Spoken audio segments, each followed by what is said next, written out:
நபிகள் நாயகம் பேரிச்சம்பழத்தை மட்டுமே சாப்பிட்டு வாழ்ந்ததா நான் கேள்விப்பட்டது உண்டு. பாருங்க, பேரிச்சம்பழம் வச்சிருக்கேன்.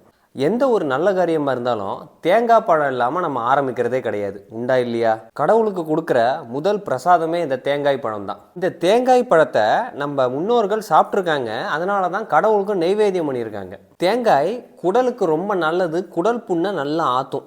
தாய்ப்பாலுக்கு அடுத்தது தேங்காயில தான் லாரிக் அமிலம்னு சொல்லக்கூடிய அமிலம் இருக்குது. தேங்காய் ஒரு அற்புதமான இயற்கை உணவு. அதை சாப்பிடும்போது நம்ம உடம்புக்குள்ளே இருக்கக்கூடிய பல பிரச்சனைகள் படிப்படியாக சரியாகும். இயற்கை உணவுகள் சாப்பிட்டா நம்ம உடம்பு நல்லா வலுவாக இருக்குமா அப்படின்னா எல்லாமே பழக்கம் தான் காரணம். நீங்கள் எந்த மாதிரி உணவு போடுறீங்களோ அதுக்கேற்ற மாதிரி உங்கள் உடலும் மாற ஆரம்பிக்கும். பழம் மட்டும் தனியாக சாப்பிட்டா பசிக்குங்கிறதுனால தான் இந்த மாதிரி தேங்காய் சாப்பிட்டுட்டு பழம் சாப்பிட்றது. இயற்கை உணவு உடலுக்கு நல்லது பண்ணுது அப்படிங்கிறத நீங்கள் பயிற்சி பண்ணி தான் அனுபவத்தில் உணர முடியும், ஒத்துக்க முடியும். கொஞ்சம் கொஞ்சமாக இயற்கை உணவுக்கு மாறுங்க. அட்லீஸ்ட் ஒரு வேளை உணவாக நீங்கள் இயற்கை உணவு சாப்பிட்லாமே. இப்போ இந்த இயற்கை உணவெல்லாம் நீங்கள் சாப்பிட்டு உங்களுக்கு இருக்கக்கூடிய தொந்தரவுகளை குணப்படுத்திக்கிறதுக்கு, வெயிட் லாஸ் பண்ணுறதுக்கு, சர்க்கரையை கட்டுப்பாட்டுக்குள்ளே கொண்டு வரதுக்கு, ஓவராலாக நம்மளை டீடாக்ஸ் பண்ணுறது தான் நான் தொடர்ச்சியாக பயிற்சிகள் நடத்திட்டு வரேன். ஒரு பேசிக்கான டீடாக்ஸ் ப்ரோக்ராம் ஜனவரி 15 ஸ்டார்ட் ஆகுது.